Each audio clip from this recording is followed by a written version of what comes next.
আসে। আমরা শুধু মেটালের সাথে যদি গ্রিপ করাই তাহলে দেখবো এইখান থেকে খুলে আসতেছে, অথবা ফিকশনে এখানে ছিঁড়ে যাবে, ব্রেকডাউন হয়ে যাবে, ছিঁড়ে যাবে। সেই জন্য সেগুলোকে ওভারকাম করার জন্য আমরা এই ফেল্ট ইউজ করতেছি। ফেল্টার সাপোর্টিং নিচ্ছে আমরা। তারপরে আমাদের যেটা সাপোর্ট দিব, সিরিজ কাগজের মতো যে একটা ফেব্রিক, সেটাকে বলা হচ্ছে অ্যাব্রেডেন্ট ক্লথ বা অ্যাব্রেসিভ ক্লথ। এটাকে অ্যাব্রেসিভ ক্লথও বলা হয় অথবা অ্যাব্রেডেন্ট ক্লথও বলা হয়। এই ক্লথের ফেজ ব্যাক নাই, যে কোনো এক ডিরেকশনে দিলে হবে, দুই দিকে একই।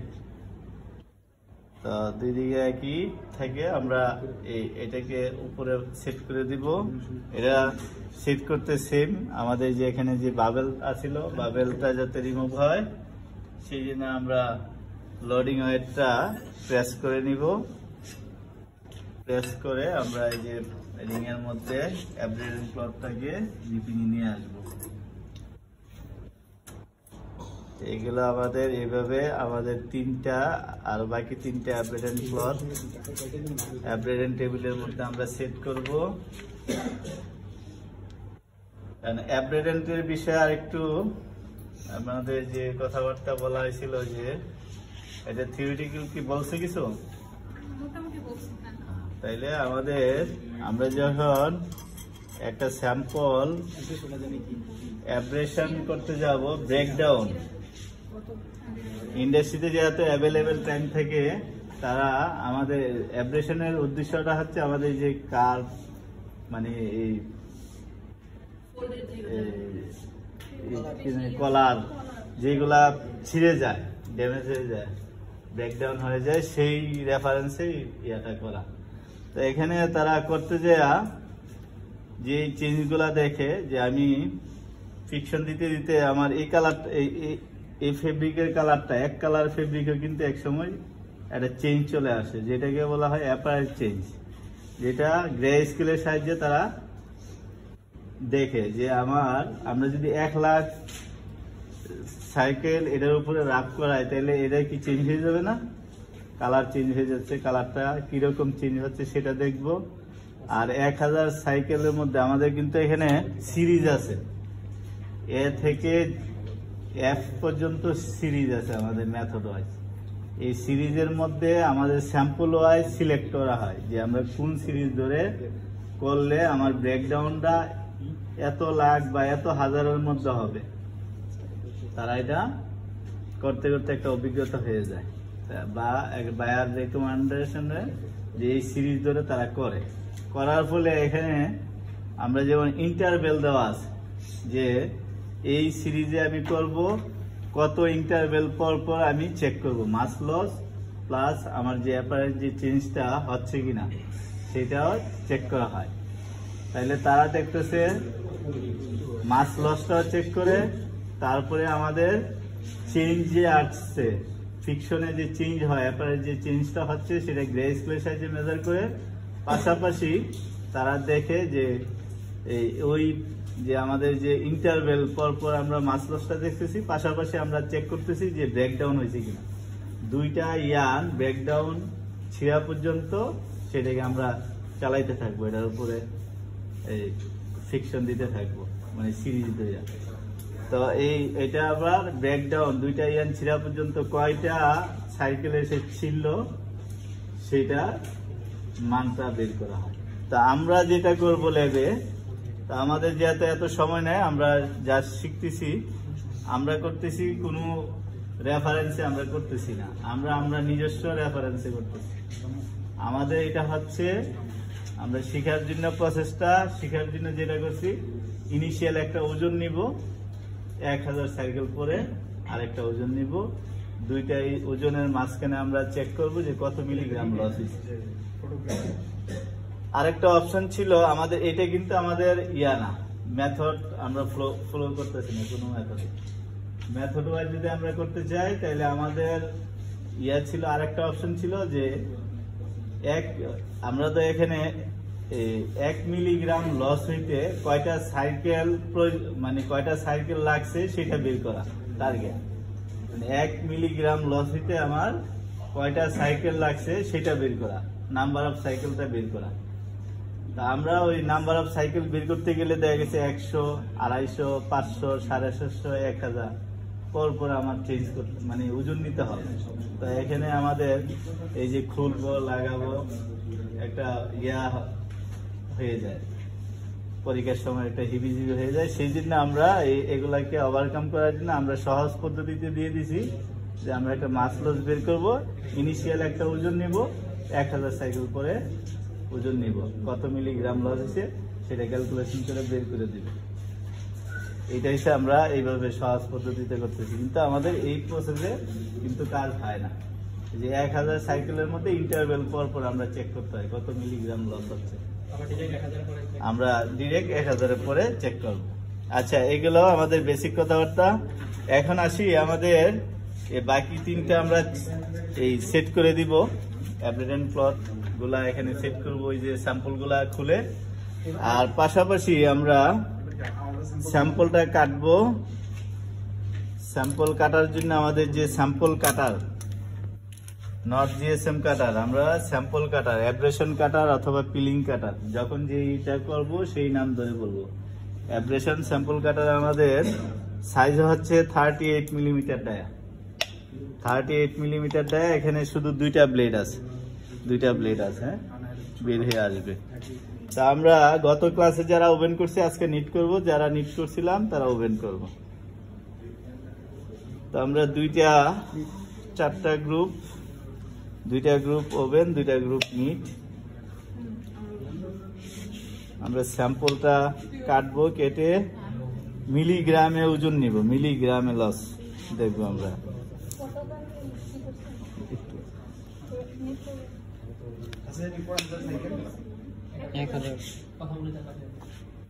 আমরা 3-4টা স্যাম্পল কাইটা নিয়ে যাবো।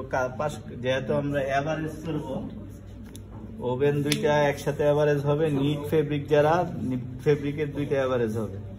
কারণ কাছাকাছি যে ভ্যালুগুলা থাকবে সেই 2টা স্যাম্পল নিয়ে কাজ করব।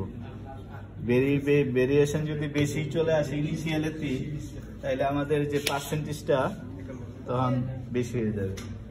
আমরা 3টা না, প্রত্যেক গ্রুপে মানে স্যাম্পল এখানে আমরা নিট 3টা নিছি, কাছাকাছি 2টা স্যাম্পলের ওইটা আমরা নিব, নিয়ে ওই স্যাম্পলের এগেইনস্টে কাজটা করব।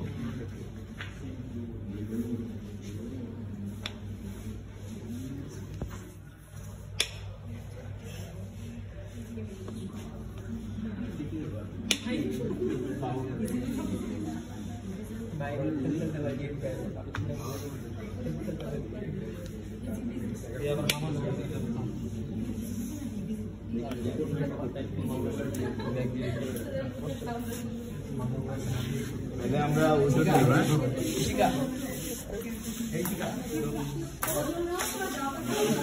আমরা ওজন নিব 3 ডিজিট ব্যালেন্সে ওজন নিব। হ্যাঁ, আমাদের ব্যালেন্সের স্পেসিফিকেশন আসবে, 3 ডিজিট ব্যালেন্সের স্পেসিফিকেশনটা আমরা দিব। এখানে যদি আমরা খেয়াল করি, আমাদের এই ব্যালেন্সে মিলিগ্রামের অপশন আছে, আমরা মিলিগ্রামে নিয়ে নিব। গ্রামে আছে, আমরা কনভার্সন চেঞ্জ করে মিলিগ্রামে নিয়ে যাব, নিয়ে ওজনগুলা নিব। মিলিগ্রামে যখন ওজন নিব, আমরা একটু 0 করে নেওয়ার চেষ্টা করবো। এখানে দেখবো যে প্লাস মাইনাস হয়ে যায়, 0 হবে, তারপরে আমরা মানগুলা নিব।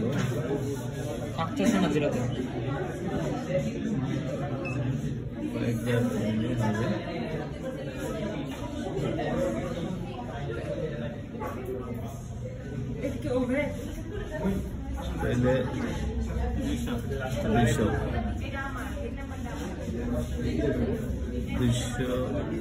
200 না, নিট 200 মিলিগ্রাম।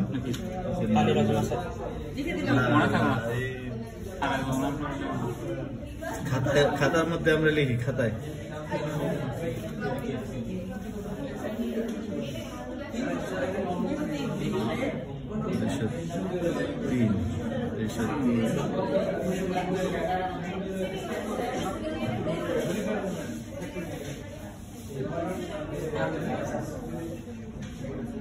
201 201 তাহলে এটা তো বাদ 201 আর 200 এটা হচ্ছে 1 এটা হচ্ছে আমার 200 আর এটা হচ্ছে 2 এটা হচ্ছে 201 এটা 201 এখানে আছে ওভেনে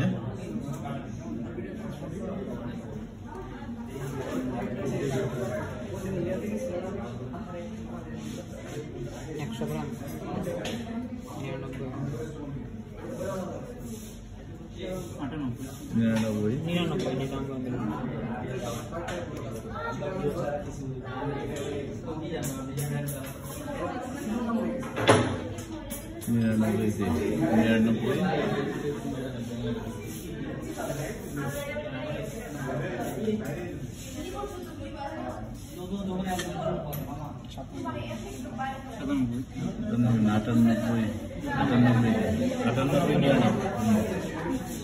এটা 1 নাম্বার এসে 99 2 নাম্বার এসে 98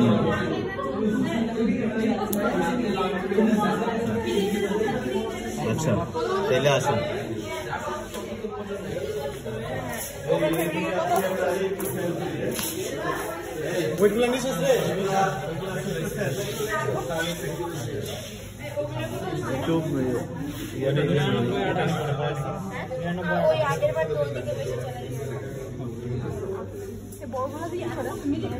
এক নম্বরটা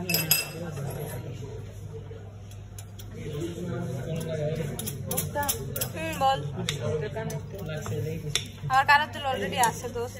তাহলে আমরা আমাদের স্যাম্পলের ওজন বের করে নিয়ে আসছি। ফেব্রিক একটার ওজন পাইছি 200 আর একটা 201। 201 নাম্বারে হচ্ছে 200 আর 2 নাম্বারে হচ্ছে 201। আর ওভেনের ক্ষেত্রে 1 নাম্বারে হচ্ছে 99, 2 নাম্বারে 98। 201 নম্বরে 200 202 নম্বরে 200 আর 201। আচ্ছা 1 নম্বরে হচ্ছে 99। তাহলে আমরা দুইটাই তো স্যাম্পল। ঠোকা দেব চলো। আর ওভেন হইছে 98 আর 99। ঠিক করতে এত লম্বা আমরা তো ওভেন। আচ্ছা এখন আসি আমরা এই একটু আমরা সাইলেন্ট হই একটু।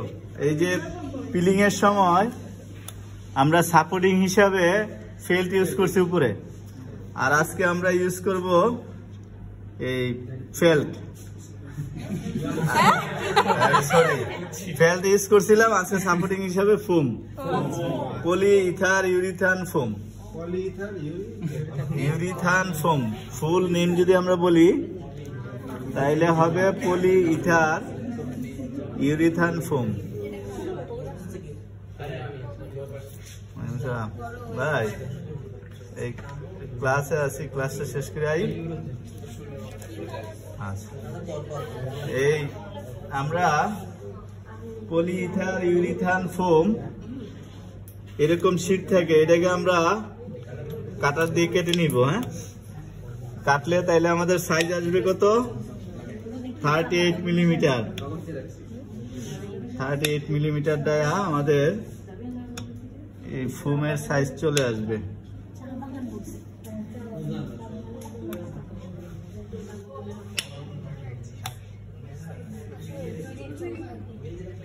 আচ্ছা তাইলে আমরা 4টা স্যাম্পল সাপোর্টিং হিসাবে আমরা 4টা স্যাম্পলের সাপোর্টিং হিসাবে আমরা ফোম ইউজ করব। হ্যাঁ পলি ইথার ইউরিথান ফোম, সংক্ষেপে ফোম বলা হয়। আচ্ছা এখন আসি আমরা কিভাবে স্পেসিমেন হোল্ডারের মধ্যে আমরা স্যাম্পলটা গ্রিপিং করাবো সেটা একটু দেখব। অ্যাভারেজ পিলিং এর সময় কি ছিল, আমাদের একটা প্রেসিং ডিভাইস ছিল না, প্রেসিং ওয়েট। এই প্রেসিং ওয়েটের মধ্যে আমরা কি করছি, স্যাম্পলটা ফেসটা নিচের দিকে দিয়ে রাখছি, তার উপরে ফেল্ট দিছি, তারপরে স্পেসিমেন হোল্ডারটা রেখে নিচ থেকে রাবার বেল্টটা আইনা বসাই দিছি, আটকাই দিছি, স্যাম্পল গ্রিপ হয়ে গেছে। আজকে অ্যাব্রেশনের সময় যদি আমরা খেয়াল করি আমার এটা একটু ডিফারেন্ট। আমাদের পিলিং এর মতো এত সহজ না, একটু ডিফারেন্ট এবং ডিফিকাল্ট। এই কারণে আমরা যদি খেয়াল করি আমাদের এখানে এই কয়েকটা ডিভাইস সমন্বয়ে আমার স্যাম্পল হোল্ডারটা রেডি হবে। তার মধ্যে আমরা এই অংশটাকে তারা বলছে মেটাল মাউন্টিং ডিভাইস, এই অংশটাকে বলছে মেটাল মাউন্টিং ডিভাইস। তারপরে ভিতরের যে অংশটা সাপোর্ট দিয়ে স্যাম্পলটাকে ধরে রাখবে সেটাকে বলছে ইনসার্ট ডিভাইস। আর আমরা যখন এটাকে গ্রিপ করায় নিয়ে আসবো মেটাল মাউন্টিং ডিভাইস এবং ইনসার্ট ডিভাইসটা যেই হোল্ডারে নিয়ে আসবো তখন আমাদের এটা হবে স্যাম্পল হোল্ডার। এই হোল্ডারে নিয়ে আসবো, এভাবে হোল্ডারে যখন আসবো এটা কিন্তু প্যাচ সিস্টেমে, প্যাচের মধ্যে আগে বসায়, তারপরে আমাদের প্যাচে যদি না বসায় ঠিক মতো তাহলে কিন্তু গ্রিপটা হবে না।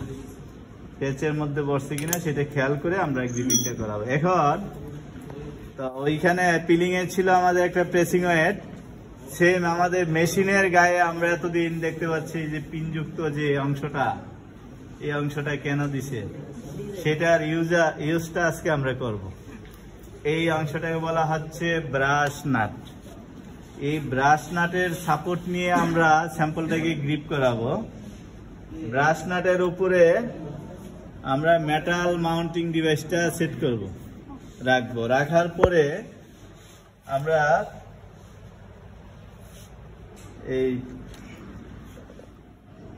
স্যাম্পল আমরা যখন দিব, এটা কত নাম্বার, আমাদের কিন্তু প্রত্যেকটা ডিভাইসে নাম্বারিং করা আছে, এই যে 2, এটা তাইলে ভুল লাগানো আছে, এটা 1 নম্বরে লাগানো আছে। আমাদের সেটিংটা এখানে উল্টা পাল্টা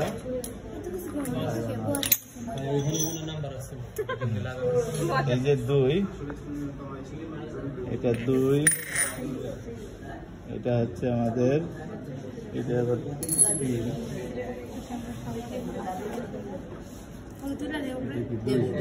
হ্যাঁ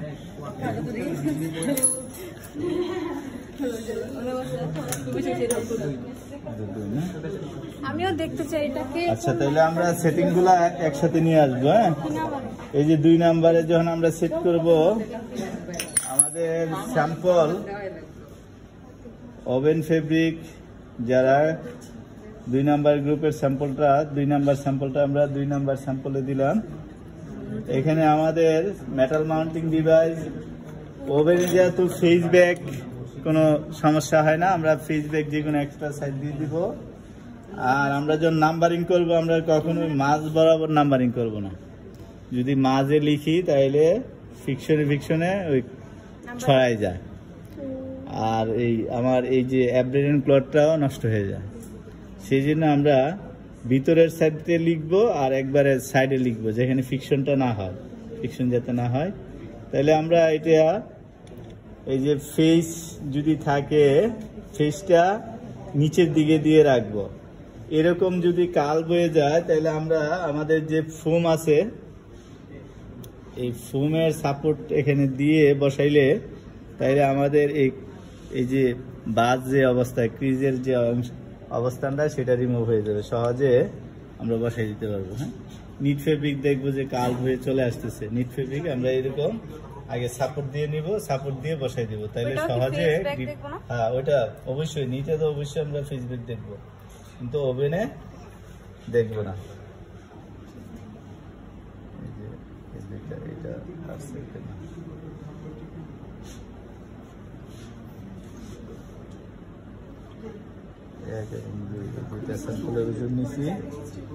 আচ্ছা, এখন আসি আমরা। তারপরে আমরা বলছি আমাদের দিব ইনসার্ট ডিভাইস। ইনসার্ট ডিভাইসটা দিব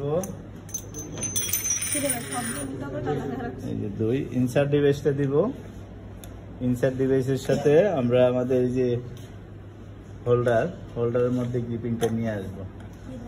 নেওয়ার সময় আমাদের যেটা বলছিলাম, একটু প্রেসার দিয়ে আমরা গ্রিপিং এ যেমন আনবো, অবশ্যই আমাদের প্যাচের মধ্যে আগে বসাইতে হবে। বসাইয়া আমরা প্রেসারে রেখে এটা আটকাবো, যাতে এই ফুম না থাকে, কম্প্যাক্ট ভাবে যাতে আমার ইনসার্ট ডিভাইসের সাথে স্যাম্পলটা থাকে।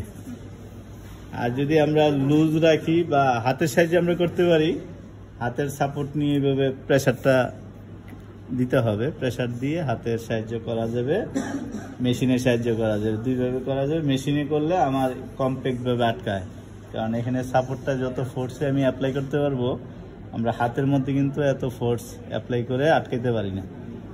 আটকানো যাবে, একটু কম, এখানে কম্প্যাক্টটা কম হবে, একটু ফোম থাকবে, কিন্তু আটকানো যাবে। তারপরে আমরা যেটা আমাদের এই যে স্যাম্পল 2 নাম্বার স্যাম্পল রেডি, এইভাবে আমরা বাকি স্যাম্পলগুলো রেডি করব। এই যে বসাই দিব। এখন ফিকশনটা আমার অ্যাড্রেন ক্লথের এগেইনস্টে হবে। 1000 সাইকেল করে আমরা ওজন নিব। পাশাপাশি আমি এই কথাটা বলা শেষ করে দিই, আমাদের একটা ফোর্স অ্যাপ্লাই করতে হবে। ফোর্স পিলিং এর সময় ছিল কত? 163 প্লাস মাইনাস 7 গ্রাম। এটা হচ্ছে আমার নিট ফেব্রিকের ক্ষেত্রে। আর ওভেনের ক্ষেত্রে ছিল 260 গ্রামের একটা এক্সট্রা ওয়েট আমরা বসাই দিছি। টোটাল ওজন ছিল 430 প্লাস মাইনাস 7 গ্রাম। 423 প্লাস মাইনাস 7 গ্রাম ছিল ওভেনের ক্ষেত্রে। কিন্তু অ্যাব্রেশনের সময় আমাদের নিট ওভেনের এখানে ফেক্ট না, ফেক্ট হচ্ছে জিএসএম। আমাদের জিএসএম অথবা হেভি ফেব্রিক যদি জিএসএম 500-র উপরে যায়, তাহলে আমরা 12 কিলো প্যাসকেল ফোর্স অ্যাপ্লাই করব। তাও বায়ার রিকমেন্ড, যদি বায়ার কিছু না বলে তাহলে আমাদের প্রসেস অনুযায়ী আমরা করব। 500-র উপরে গেলে আমরা 12 কিলো প্যাসকেল দিব। আর যদি বায়ার বলে না 9 কিলো প্যাসকেল দিয়েই করেন, তাহলে আমরা 9 কিলো প্যাসকেল দিয়ে করব। আর রেগুলার যে ফেব্রিকগুলা, রেগুলার ফেব্রিক 500-র নিচে যে রেগুলার ফেব্রিকগুলা ইউজ করা হয়, সেক্ষেত্রে 9 কিলো প্যাসকেল ওয়েট দেওয়া হয়। এখন আমরা এই নিট এবং ওভেন যেটা আমরা দেখবো, আমাদের জিএসএম এগুলা কম, 100 বা এটার জিএসএম বেশি হবে, 180-90 হবে, 70-80 হবে নিট ফেব্রিকেরটা, আর ওভেনেরটা 100-র মধ্যে আছে। তাহলে আমাদের দুইটাই আমরা 9 কিলো প্যাসকেল ইউজ করব। আমরা পিলিং এর সময় না, এটা ফ্রিকশন, আমরা ওই যে 9 কিলো প্যাসকেল দিয়ে ফ্রিকশন দিচ্ছি, ফোর্স অ্যাপ্লাই করতেছি, ফোর্স দিচ্ছি। এখানে দুইটা একই থাকবে। রেগুলার ফেব্রিক মানে হেভি ফেব্রিক হইলে, ডেনিম জাতীয় হইলে ফোর্স অ্যাপ্লাই করতে হবে বেশি। আচ্ছা, এখন আমরা বাকিগুলা সেট করি, করার পরে বাকি কথা মানে শুরু করে দেবো আমরা বেশি। হ্যাঁ, এখন বাকি গ্রুপ ওয়াইজ আমরা বাকিগুলা সেট করি, নিজের হাতে সেট করেন।